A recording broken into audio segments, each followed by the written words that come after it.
a lot of this is theory. So what he's doing essentially is choreography as well. So he's got this choreography thing he has to hit. With us, we're dealing with physics. And the theory is, well, if we build it on a small scale on a desk in an office and it works, why shouldn't it work 50 times bigger, 100 times bigger? When it came to budget, it was a big spend. And we have to rent a hangar for 2.5 days, I think we rented the hangar for. And then we had to build the sheets of what we needed, all bespoke. Each one was about £500 a panel, and you needed X panels. And what Martin and Nigel did is they went on the first day and they set up the whole setup, tinkering minor little adjustments to each prop and position to create the illusion. We went home that night. We came back in the morning, and by the time we left the first night, it was working. We were like, this is amazing. It's worked. We came back and we stood there in the position, and what we were looking at all looked warped. The illusion wasn't, I was like, hold on, why? What had happened overnight is the temperature of the hangar had changed temperature. And our props that were mounted onto mounted onto wood, the wood had warped overnight. And therefore, the prop we were using warped and changed the reflection, if you like. And it's 9 o'clock in the morning. The celebrity's coming at 4 p.m. And the producer's going, what's going on, lads? That looks rubbish.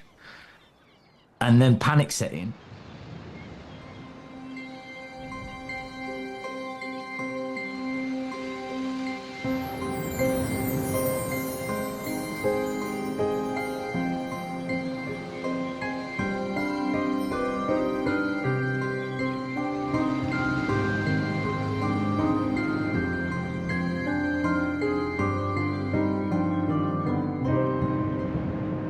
Hello and welcome to another episode of Desert Island Tricks. Now, this is another one of the ones, we've done quite a few of these recently, where you can actually watch this episode. So you can go to YouTube right now and you can see a whole videoed version of this. That's because today we have a very special guest. Now, I actually just said to him a second ago that I've actually watched so many of his programs over the years and his episodes and his stunts, and I think that in terms of performers in the UK, he was definitely someone who almost defined an era of TV magic. Certainly a certain kind of magic he always did better than everyone else, I think.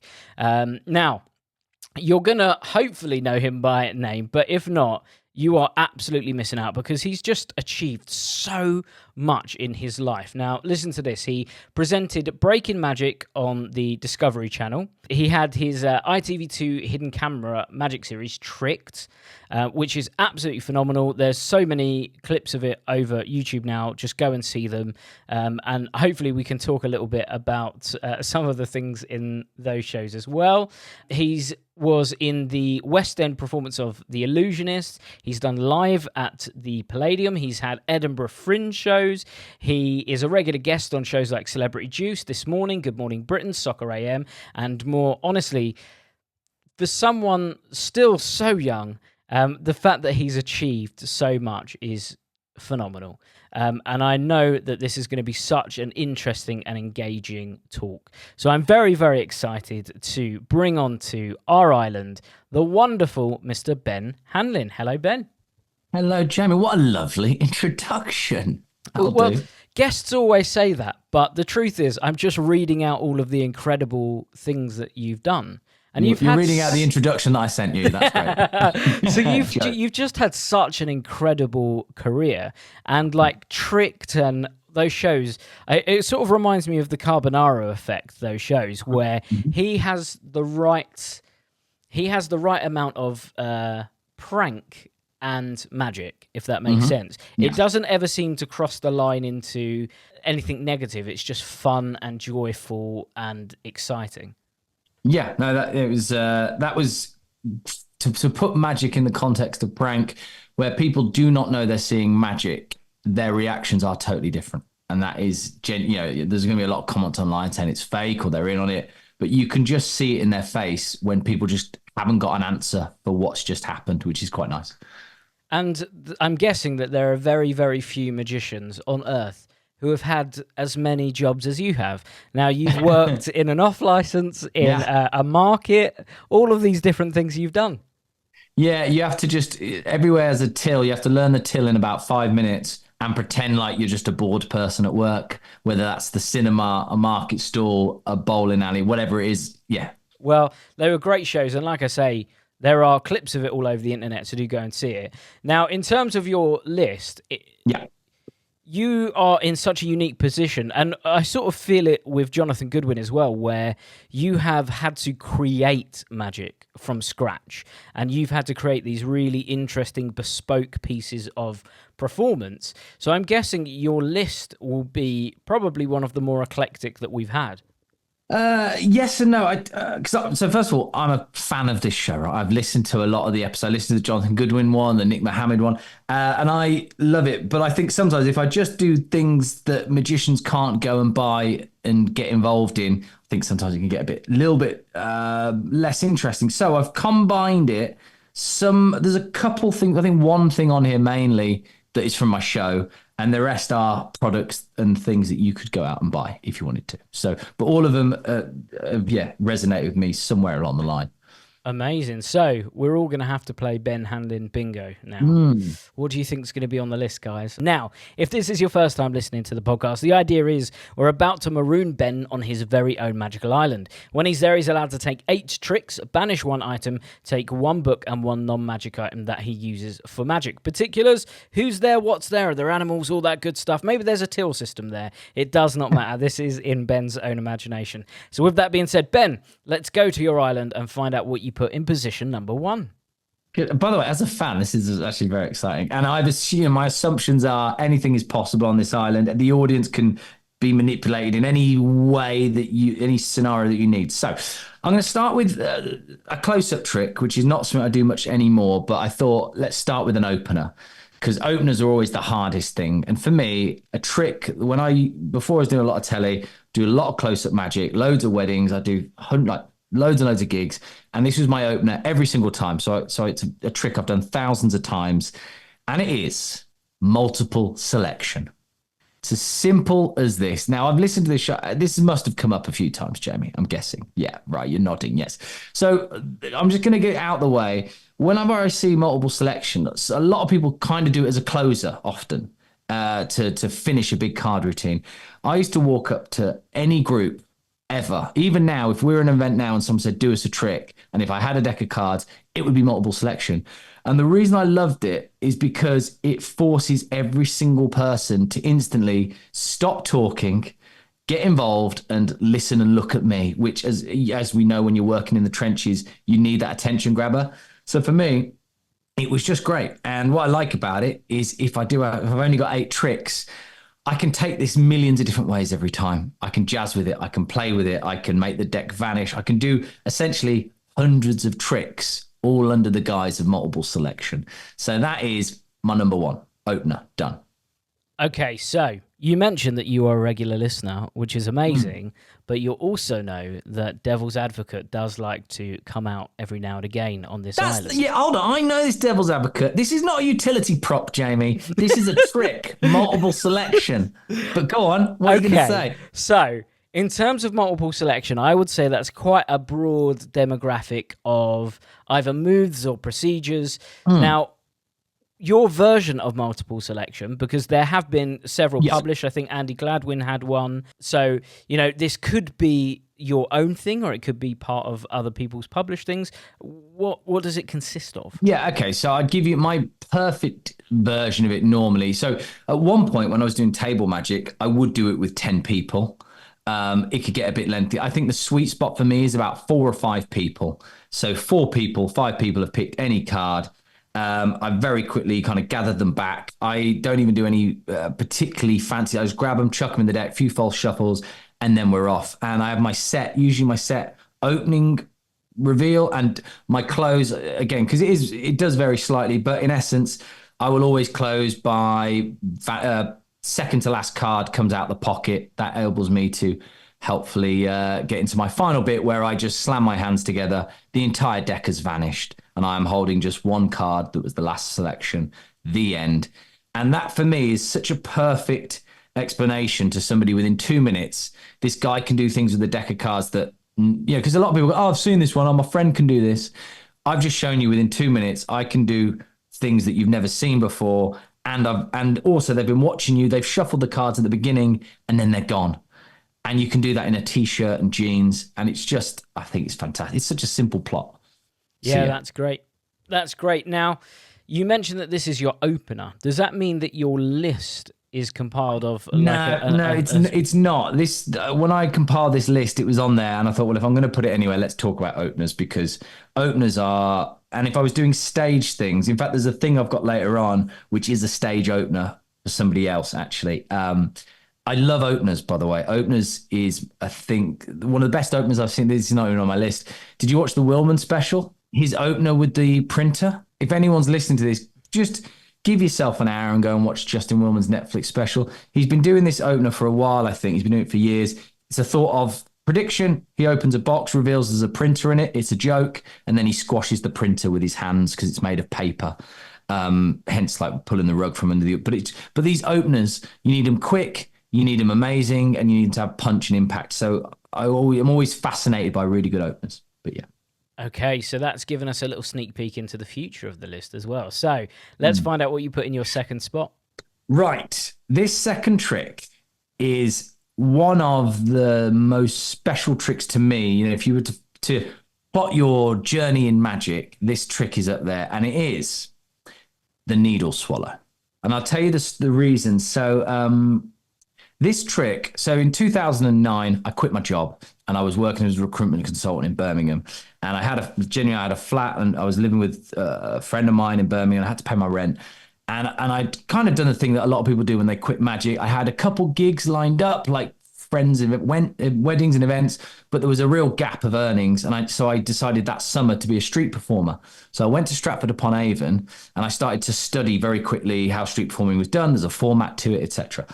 And every street performance act really is based around one big moment, and they do their build. I didn't have that because I was a close-up guy. So and it was at the same time that year that Steve Spill released his Confessions of a Needle Swallow. So the needles, to me, I learnt it. I started learning it with toothpicks, and then I learnt it. And that became my act on the street for about a year. So anytime I didn't have a gig, I'd go to Stratford full of tourists, and I would do essentially a close-up parlor mini street show, always building to the needles. And if I'd swallowed the needles and pulled them out, I'd get money in my hat, and I would do that on repeat. So that helped me become a professional magician. And then there's been certain times throughout my career where that trick has just played a part. So there was this once, the biggest gig I did at the time, I was doing TV, and I got flown to a yacht to perform to Kim Kardashian, which at the time, again, going back 8-10 years ago, she's been written about 3 or 4 times a day in the newspapers. And I was thinking, well, what do I show somebody who's been flown? So, and the way they did it is they stopped the party and said, right, magician, go. And I had 100 people looking at me, cameras on me, and I went, right, I need to do it surrounded. I need to do it anytime. I need to be big and make an impact. So I did the needles. And again, that made it into the paper because the guy swallows needles. So it's this lovely trick that's always been around my career. And actually, I used to only ever do it in parlor and stage settings. And I remember I did a gig many years ago with, Mark Paul. He was doing the stage act, and I was the close-up worker at a corporate event. And I was showing him this in the green room, and he went, why don't you do it at tables? And for a while, I used to do needles at tables, which, again, I could imagine some people going, well, that's a bit disgusting. But if you time it right and it's at the end of the meal and you get that really lively table, I used to sometimes just close my close-up sets with swallowing needles. So for me, it's quite a special trick. I still do it every now and again. It's visual. It's not like any other magic trick. It's you put it into a photo, it looks amazing. So yeah, for me, it's needle swallow. I think that's great. And the idea of you doing it at tables, I think sounds phenomenal. Mainly because, like you just said, it's different to everything else. And I think that as performers, sometimes we almost pigeonhole ourselves into performing what everyone else is performing, because everyone says it's quote unquote commercial. Oh yeah, I used to, and the good thing is, what was nice about being a street performer is you learnt to build a crowd during it. So I would always go to the corner of the room to a table. It would always be my second visit. I'd never do it on the first visit. So it would be a table that I know we're up for it. It would always be after food because you don't want that coming out just before you eat. They were always a bit more tipsy, usually at a wedding. And when I start swallowing the first needle, the whole of the first table are engaged. But then somebody from the second table sees you swallow the needle. Then you swallow another needle and another table. So by the end, you've got 4 tables watching you stood up. So now you've got 40, 50 people watching you at a close-up gig. So that, all the booker cares is across the room, you've got 40 people cheering and clapping. So for me, it was just a real reputation maker in that sense from that point. So it's a special trick for me. I love it. Please, nobody else go and learn it. In terms of learning something like that, because obviously there's going to be a fear, much like the blockhead. Is that where you would get people to start? Yeah, I mean that for me. I mean, I'm pretty much doing it. So I studied the needles, and there's a lot. I mean, Teller's needles are amazing, and arguably far superior than what I do. I only do about a dozen or so. I'm not doing reels and reels of it. I haven't really changed Steve Spill's method, which again you could argue it could be more sophisticated how you bring certain things in and out, but the audience aren't really bothered. I've been doing this 15 years, this trick. They're not studying where the needles are coming. All they're studying is that you're holding a needle and you're very slowly putting it in your mouth. So his method is pretty much what I use, but what it enables me to do is build lots of lines in between. So you've got lots of moments of interaction, playfulness. People will gasp. So there's lots of things to play with an audience there as well, which is fun. Well, both killer tricks so far. So let's find out where you went with number 3. Right. So I had to do something from one of the shows we've done. And I was thinking, what are my top tricks that I've done on TV that I'm really proud of? And for me, it was between this and something with a caravan, which I didn't do. I didn't put into this list. So this trick is moving car vanish. So we were in series 2 of Tricked, which, as you heard, is a prank show. So it's always that combination. Do we lean into the prank and the comedy, or do we try and do amazing magic? It's quite hard to balance. But there was one trick when we started writing series 2, where me, Nigel Mead and Martin Rowland, we were writing it. We went, Back to the Future car vanish. So we started with that line of what could we do where the car drives and vanishes? That's the Back to the Future. That's the video we want to create. So if that's our end goal, then it was a case of, well, what story can we do? Well, let's convince somebody that we've created a real time machine. What celebrity will believe that? Well, let's get probably not Professor Brian Cox for that one. So we got Joey Essex. So it all kind of fitted into place. We just needed a method. And with this, so I'll tell you what the audience sees. So we had to rent an air hangar, and we had to build the prop to make this work. So we had to use a low car, like a low sports car. We used the Lotus Elise, very low to the ground. And if anybody has a bit of an interest in illusions, it's mostly smoke and mirrors is how a lot of the methods are done in certain things. This was that. All bespoke built, all for this one location. And we built this concept with a model to begin with. And we thought, well, with this, we can make this model car vanish in a scale form. In real life, it should work.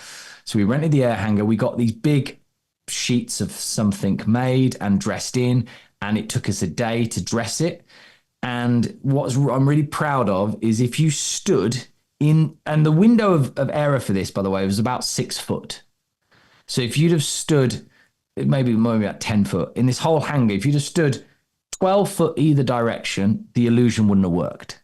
But what I'm really proud of is if you stood there in that spot, which we contained the person in, and they stood in that spot, and the car drove, and then to hide the vanish, we had to do a pyrotechnic, and the pyrotechnic went off, you would have seen that car vanish as it drove.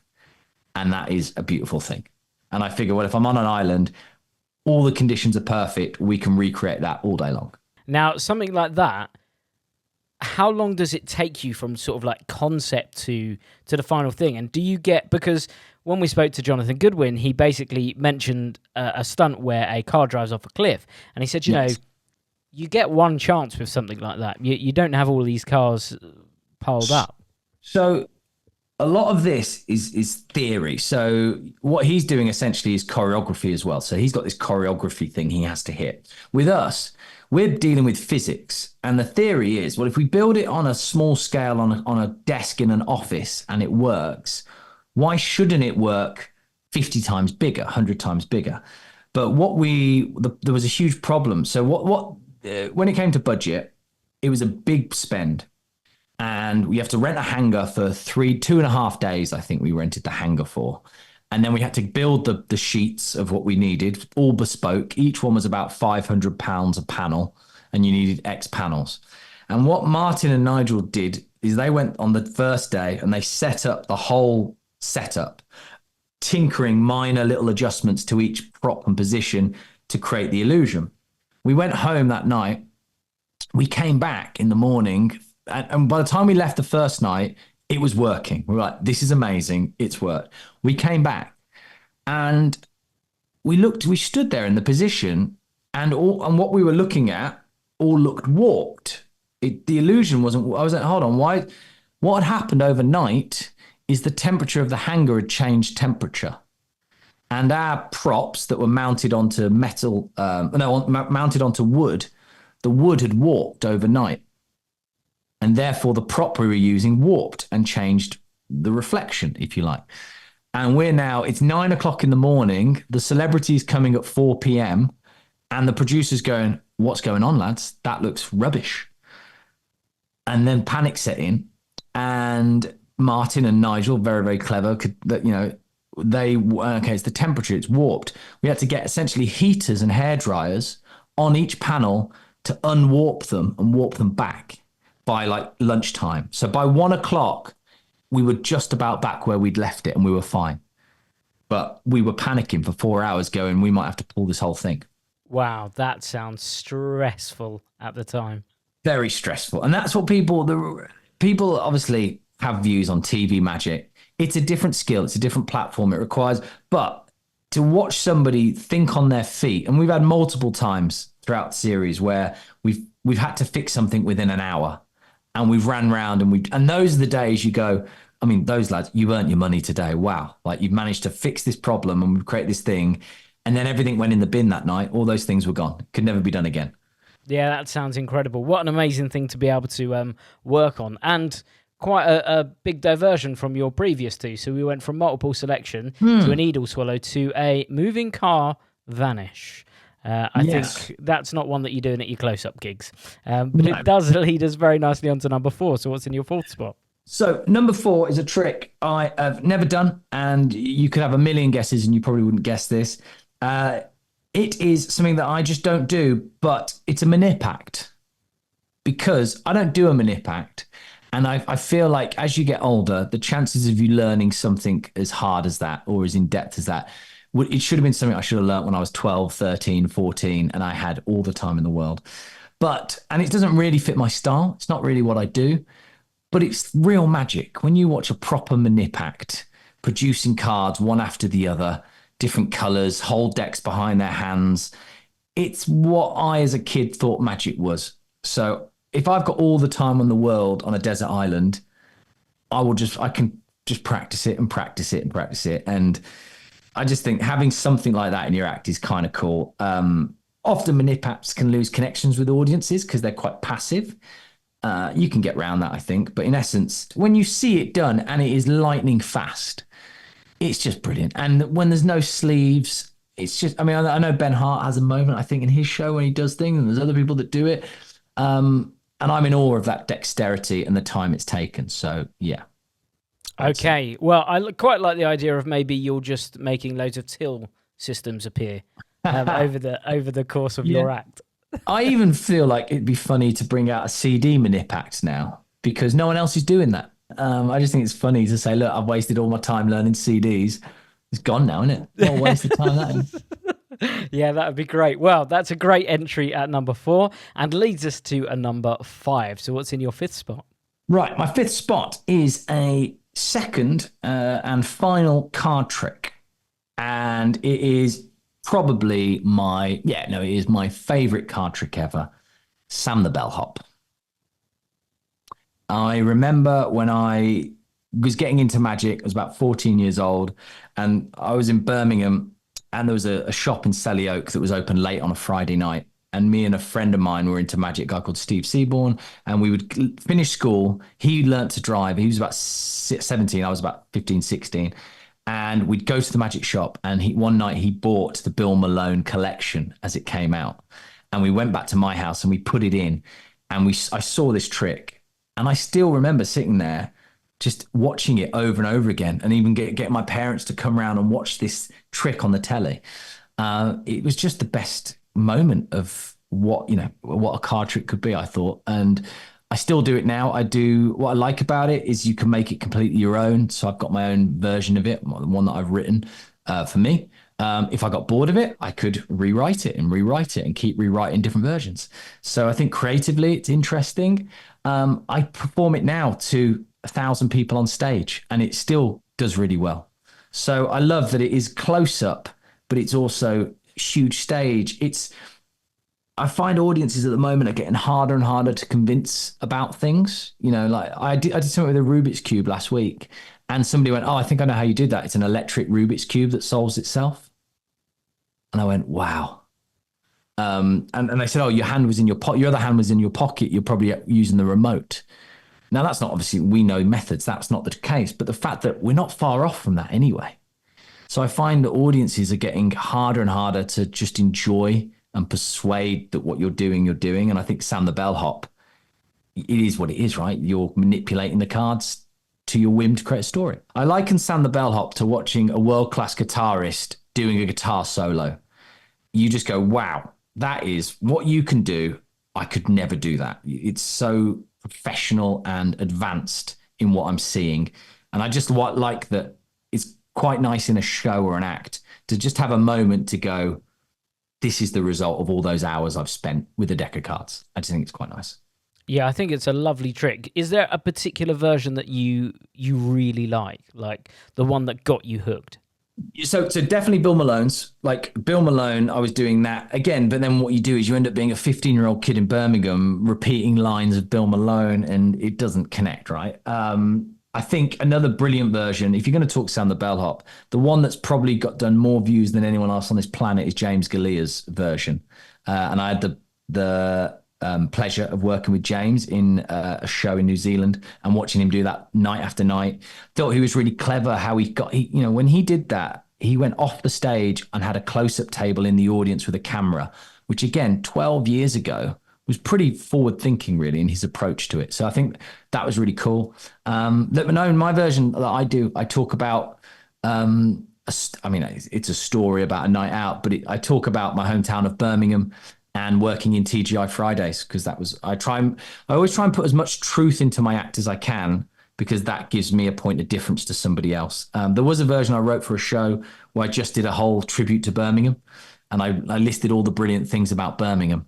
It's the second city. It's got more canals than Venice. And then at the end, played some music from artists from Birmingham producing the right cards at the right time. So it was a bit of a mishmash of a bunch of things. So yeah.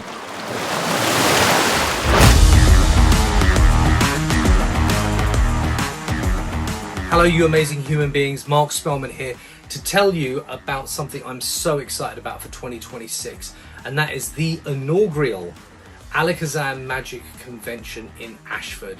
Half an hour from London and a short journey from most European countries. Come and join us at what will be an incredible day. For all of you that already know about Alakazam, what I'm going to say will be no surprise, but for those of you that haven't had a chance to meet the team in person, it is like a family. This is going to be an intimate gathering. Tickets are limited, but it is going to be the most incredible day. I will be lecturing, and I don't lecture half as much as I used to, and it's all new material and some things that I've kind of held on to for a while that I've not even done in previous lectures that I'm kind of ready to let go, ready to let them fly and for you to enjoy them. But equally, I'll be performing my one-man show in the gala show, which has never been seen before. It's completely new, completely different. It's the stuff that I do for real corporate clients and also private events as well. So get your tickets. It's an amazing venue. I've seen the venue itself. It is super modern, super contemporary, hotel nearby. Come over and stay the night before. We're going to have jam sessions, brainstorming sessions, a few drinks maybe. We'll see how it goes. But ultimately, we're going to have the best time. Tickets are limited. Get them now so that you can say, I was there. The first one, I was there. Get your tickets now. See you soon.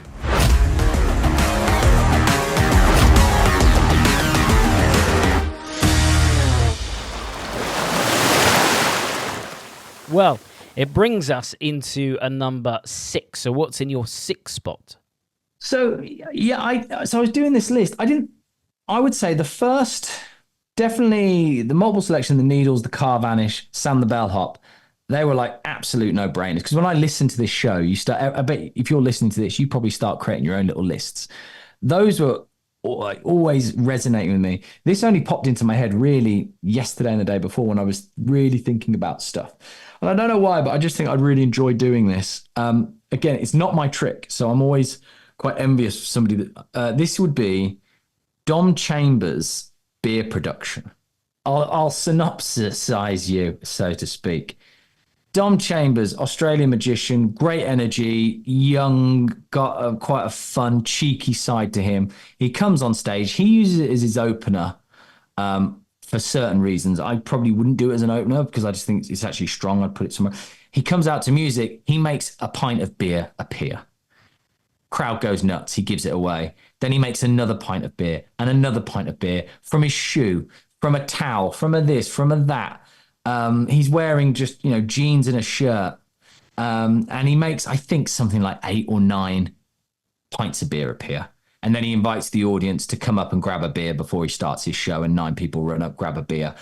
And you're 4 minutes in and you've seen 9 pints of beer and people are now drinking beer in the audience. It's just a great, fun way to start. Love it.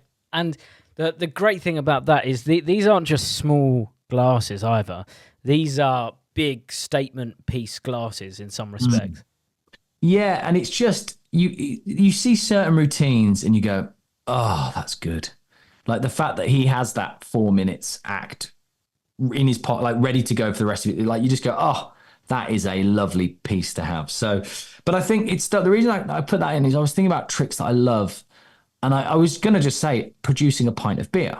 So I used to do it in my show. Sometimes you'd walk out on stage, borrow a jacket off somebody, arm through the jacket and pull out a pint of Peroni or a long, thin glass out of their jacket arm, which as a trick, it's so visual, simple, and it's producing liquid, right, from nowhere. I just think it's so magical to produce open glasses or things of liquid. And the fact that he's got 9 of them, I was like, well, that's the best one, in my opinion. Now, when I think about that sort of routine, I can totally imagine you doing that. But I can actually imagine you doing that on Tricked, like this idea of just these pints appearing. Well, we did actually. We did a thing in a bar where, because you always start often when you're writing pranks with conflict, and when somebody orders a drink at a bar, we wanted to say, well, hold on, I need to search you because I think I've been told you're smuggling your own booze in here. And then I borrowed a jacket and I produced a can. And then I think I produced an open pint glass, which, okay, you go, that's quite nice, but they don't know it's coming. They just think you're a barman at this point. And then the kicker to that, and we did it in real time, was to then produce a yard of ale from their jacket. And a little bit of a spoiler alert is because in a bar you can hide a yard of ale, and if you pick a long enough winter jacket, you can steal it without them realizing you're stealing a yard of ale. But the lovely thing about producing a yard of ale is the first inch or two looks like the top of a normal pint glass, and then it keeps going and going and going until it is a solid yard of ale. So that was quite fun. Yeah, that's great. I always think, how do you come up with those routines for the shows? Is it a case of you seeing an effect like this and then thinking, oh, that would be great for the show? Or do you come up with the concept to then find something to fit that? Yeah, it depends. I think with a prank show, it's like, give me a location and let's write all of the worst things that could happen in that location. So let's start there. So you get denied, you get your credit card declined, you get ID'd. They say your ID's fake and they cut it up. They say you're too drunk and you have to do some sort of drunk test. They accuse you of bringing in your own alcohol. Whatever, you just write it all down. And then you go, oh, okay, alcohol. What would beer production? That's quite fun. And then the telly side of you goes, well, okay, well, we're on telly. We can control this entire environment. What is better than 1 pint of beer? A yard of ale. So that's how you get to that. And then you go, well, I can do that. If we created essentially a cover, a hide. And I go, all I need to do is dip my hand down and snatch it. And we created a holster for it so I could grab it at my fingertips. And the large winter jacket just covered it. So actually, it's easier than doing it on stage. So yeah. Yeah, that's great. Well, what a great entry in at number 6. And let's go to the tail end of your 8 with number 7. Right. Number 7. I was to and fro on whether we're allowed to use this anymore.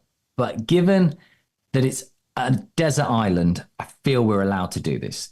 And I had to do, obviously, if I was the first person ever on this show, I probably would have put Teller's Miser's Dream. But I feel like we almost need to bank that. I think you almost need to go, you can't put that in anymore because it is one of the best tricks ever and we're going to keep hearing it. So I thought about Penn and Teller and how amazing they are. And for me, it's phone in fish. Now, apologies to any animal lovers here. My thought here, though, is I wouldn't probably do this anymore in real life because it's not fair to use animals. However, we're on an island and I need food and I'm surrounded by fish. So I feel like it's organic and we can eat every day. So as long as I'm eating it for my own survival, I feel like it passes the test. But what do I love about this? So again, it's not always about the trick. It's about all of it, all of the elements. And what Penn and Teller do very well is they always entertain you before they hit you in the punchline.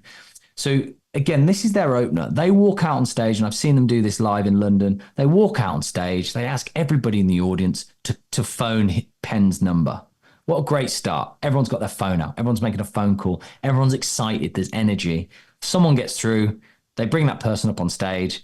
They make their phone vanish in a bit of a jokey way by however they do it. And the vanish isn't particularly that interesting. But prior to this, I think they'd hidden, they've either handed it out beforehand or it's already in the audience. They phone it. There's a noise. It's coming from a box that's under a seat, a few rows back. That seat is a big polystyrene. It's like a polystyrene case that is brought onto the stage. They open it. Inside is a fish, a full fish. Teller puts on his gloves and cuts into the fish. And inside that is that person's phone. And that's how they start their show. It's fun. It's edgy. It's getting everyone. It's just ticking all the boxes for me. Yeah, great. I think you're absolutely right. Now, in terms of an item to impossible location, you're not going to get stronger than that. It's a borrowed item. I love the fish. I would love to know the original thought process for a fish. Why a fish of all the things? Yeah, and I can't even remember because obviously we always try and justify things, and there's probably something in their scripting, but. Actually, if you could argue, if you've been, why fish? It's got no logical reason to anything. There's no callback later to the show. It might as well be a melon or whatever. A melon would be a good version. But there was just something about a fish, which, funnily enough, that inspired us for a trick. We did and again, we couldn't do this now. We did a borrowed watch in fish on Tricked. So the prank was we're on a boat on the Thames, and a celebrity's got a lovely watch, a Rolex watch. And I asked him to take it off because I'm just a guy on the crew and I'm just interested in it. Oh, can I have a look at that? And as I do that, I trip and I drop his watch in the Thames. And then I say, and this makes no logic, that I'll fish it out and I get a long net and I go down into the water and I come up with a fish and it's a dead fish. And then I cut into the fish and his watch is inside the fish. I think what's really interesting with what you just said is, certainly with Tricked, each trick is quite literally a mini story. And the way that you've constructed that, the idea that you drop the watch, so then of course you have to get it out with the net, but then why would you not come up with a fish? So I love the storytelling that you put into those tricks. Yeah, because every movement has to be justified, right? And even when it's absurd, in the moment you go, I'll get it back, and he's going, how are you going to get it back? You're in the no, I'll get it. Trust me, I can get it. Don't worry about it. I've got a fish, and then it's just ludicrous at this point, isn't it? Right? But the method for that, if I'm allowed to reveal it, is it was one of these shoots where we had no real method, because you're like, I don't know how I'm going to put a fish. Duping the watch, so duping the watch, swapping the watch, that was fine. Getting the fish into a net. So imagine you've got an empty net and you go over the edge of the thing and you come back up with a fish. Well, how are you doing that? And what we realized was there was a porthole in the boat, and it was Martin Rowland loaded this fish with his genuine Rolex now, real 10 grand Rolex. And the cue was, I'll hold it over the edge of the porthole. He'll hold one hand out and drop it into the net. So there is a moment where his hand goes out of the boat and drops into the net, but he's only feeling for it. So if he'd have dropped that in the wrong bit and his actual Rolex would have been gone, that would have cost us 10 grand. Wow. That's brave on his behalf as well. Yeah. So he literally was like, I just dropped it and hoped for the best. That's great. Well, that brings us into a number 8. So what was in your final position? Yeah, so my final trick is something I have done on stage in a version of, and it's quite unlike a lot of my normal material. It is a water torture escape. In particular, it wouldn't be a full tank. It would probably just be a single box over the head. Because I just think the tank's a bit overkill, isn't it, really? Drown me in a box. But the water torture, so I'm not really big into escapology and illusions. It's not really my thing. But I did this trick there's one of my Edinburgh shows called 50. I had to do 50 tricks in an hour. And I put this in there, and I put my head into a water tank, a fish tank, and bent my body over, head into the fish tank, and then locked into place. Then I've got to find the key to get out of the lock. But what I realized is when you're constructing a show, you're trying to always think about all the feelings you're giving the audience. And it's like with comedy is really hard, because if you just make people laugh for an hour, it's great, but they can also get fatigued by the same feeling over and over again. So you want to give people comedy. You want to give them skill. You want to give them the feeling of amazement. There's something about the water torture escape. It doesn't matter how many times you see it. The moment a human puts their head underwater, you can feel the tension in the audience. And it's just this, because we know, even if this has worked 100 times, it could go wrong today. And there's just something about that tension that you don't have to fake. And you can even say, look, I'm going to get out, but what if this is the day that goes wrong? And, that being underwater for that amount of time, I think is quite interesting. I think if I was doing this on a desert island, obviously it would be fully safe. I'd have my crew.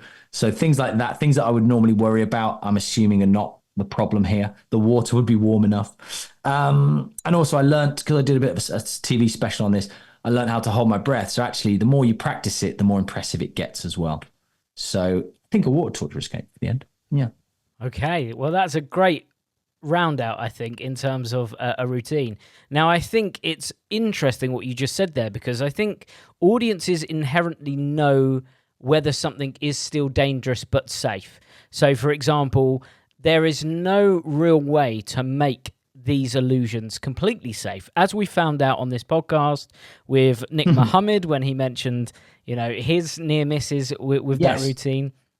And I think audiences know that. I think audiences know that if you've got your head in a box, it doesn't matter how safe it is, there's still a real risk there.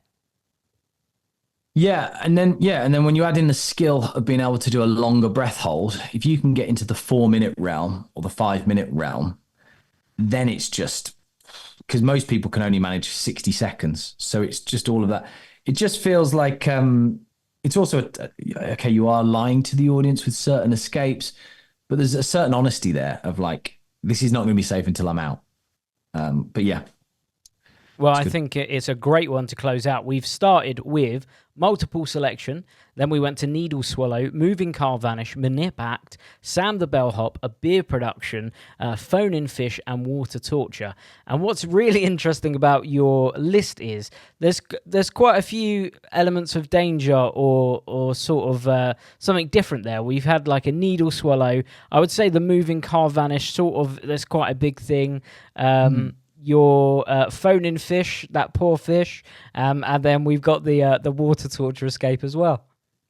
That would be a good show, wouldn't it? I mean, I can't do half of it because I don't own any half of the tricks, and I can't do them in impact. But what a show that would be to watch. That would be, and this will be Ben's next Edinburgh Fringe show. Yeah. So get tickets now. I'll just print that on the flyer. Well, we've given you 8 tricks, Ben, but we're only giving you one each of these. So I want you to imagine that you're going to dig a big sandy hole on your island. You're going to chuck something inside, and then we're going to bury it, never to be seen again. What would that be? Yeah. So there was a few on this list. And I've come up with, and I had to, because I'm not into I don't see much close-up magic anymore, or much, so I had to remind myself. So I actually went on the Alakazam website and had a deep search over props and things, and one that really resonated with me. 2 words for you, Jamie. Purse frames. No grown man should be walking around with a purse where the material's been ripped off. What are we doing? Now, Andy Nyman will probably say you can make anything relevant. You know, I get it. He'll be going, but you can make anything relevant. You can't make purse frames relevant. I'm sorry. What are we doing? If you want to vanish a coin, don't use a purse frame. What's going on? Sorry. First off, I'm very excited to see Andy Nyman's next project on purse frames. Just he would be amazing. I'm sure it would be. It would be great. But I have wondered why, because the things that you can do with the purse frame is very clever. The way that you can make things appear from it, very, very clever.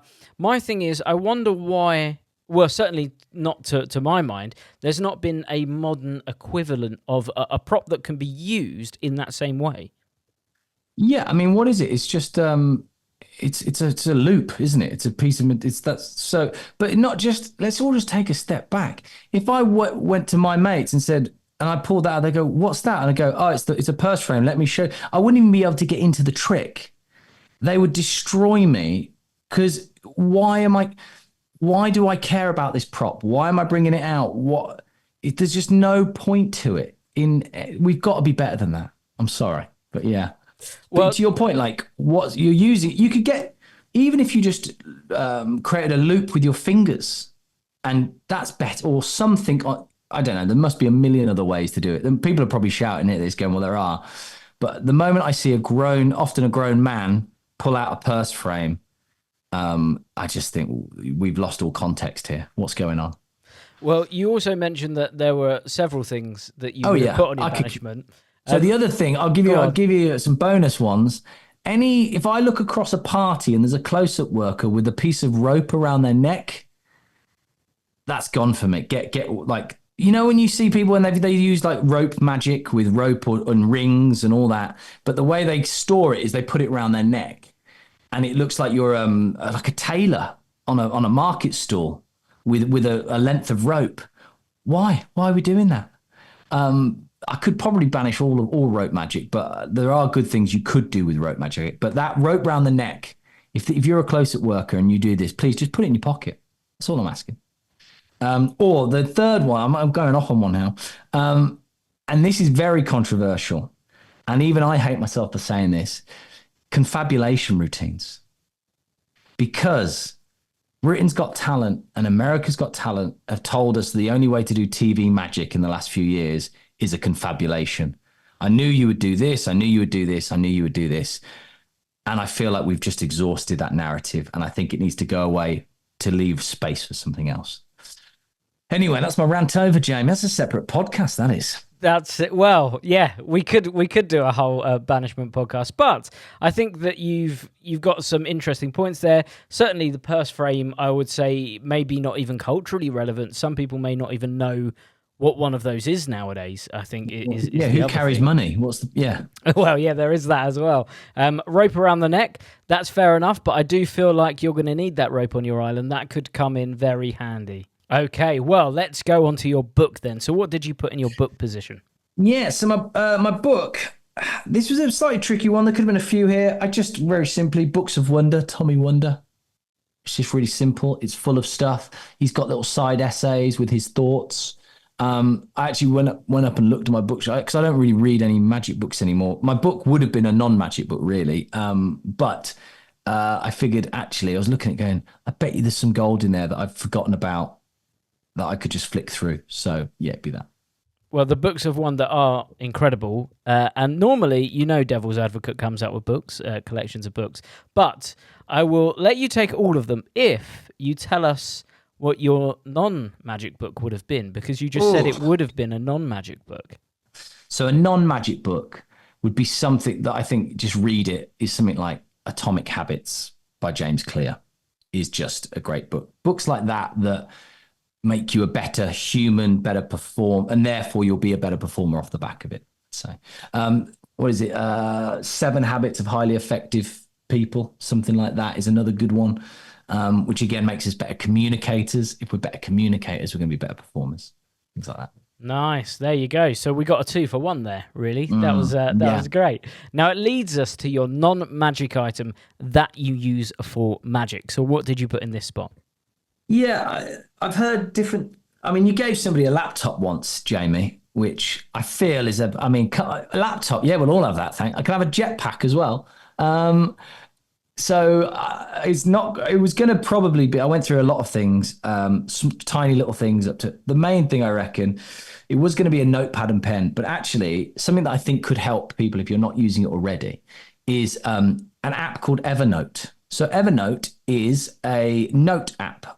So I use it it's a way of having lots of notes and storing your notes in different collections of notes and files. So if ever I have a meeting or I'm speaking to a client or whatever, I create a new note, it gets stored away. So every meeting I've ever had, every note is in there. If I want to come up with ideas, I can if I'm coming up with a new show, I'll create a file in Evernote and I can brain dump loads of ideas. So I figure if I'm on an island, I can any thoughts I have about anything, I can create my own Evernote in all that. And by the way, I'm not sponsored by Evernote, but I do think it's a great thing that you can have it on your phone as well. If you're out and about and you come up with stuff, you have all my to-do lists on there. It's an app that is live on my computer every single day, Evernote.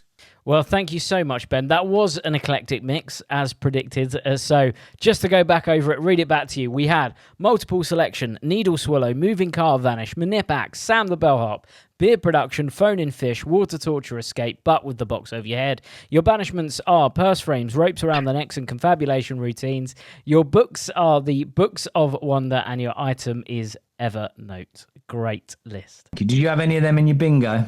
Absolutely none of them in my bingo, unfortunately. What did you have, other people may have, though. Other people may have, so we'll have to get them to comment down below. So if you're watching this on YouTube, comment underneath how many of these you got, and whether you would have put something else there, because obviously you've got loads of things that you've done on TV over the years that people may have thought you were going to put in there. Yeah, the caravan was going to be in, but I took it out because I think the moving car vanish is a better trick. Well, no, thank you for having me. That's been fun. It's nice to chat magic. Well, I think it's a great list, and amazing that we finally got you. The guys won't know, but we've been trying to get you for a few months now, just to try and schedule it in because you're so busy. So thank you for taking the time. If people want to find out more about you, about shows, stuff like that, where can they go to? Yeah, just at Ben Hanlin on socials is the main thing. So yeah, and that's it. Amazing. Well, thank you so much again, Ben. No, thank you for having me. And thank you for all the years of funny pranks on TV as well, which is great. Well, thank you, Alakazam, because we'd phone you up the day before and go, can you get us this by tomorrow? Thank you. So, yeah. Amazing. And thank you all for listening. Of course, we'll be back next week with another episode. But until then, have a great week. Goodbye. When I perform at gigs, I look at effects that tick these 3 boxes. Is it super strong and powerful? Yes. Will it last with your spectators for a lifetime? Absolutely. And does it leave them with a souvenir that perfectly captures the moment of magic? If that all sounds exactly what you're after, look no further than the liquid forks. These forks have been custom designed to be able to bend right in front of your spectators' eyes. It's so easy to perform, it's so visual, and trust me, they will honestly keep this impossible object because they've seen it morph in front of their eyes. It literally does the impossible. Not only that, Liquid Forks comes with 50 of these forks in each pack, and it comes with the full Liquid Forks routine taught by the world famous David Penn. Not only that, we have a subscription service. If you guys love these forks and you get through them at your gigs, we now offer a monthly subscription where you get sent a box through every single month at a 10% reduced fee. Like I said, you guys are going to be loving these. You're going to be performing them every chance you can. Trust me, the reactions are second to none. So guys, head over to alakazam.co.uk, pick up a set of liquid forks. You will not regret it. Easy to do. Leaves them with a killer souvenir. And to be honest with you, it's not cards, it's not coins, it's not mentalism. It's something beyond belief. Check it out now, guys, the liquid forks.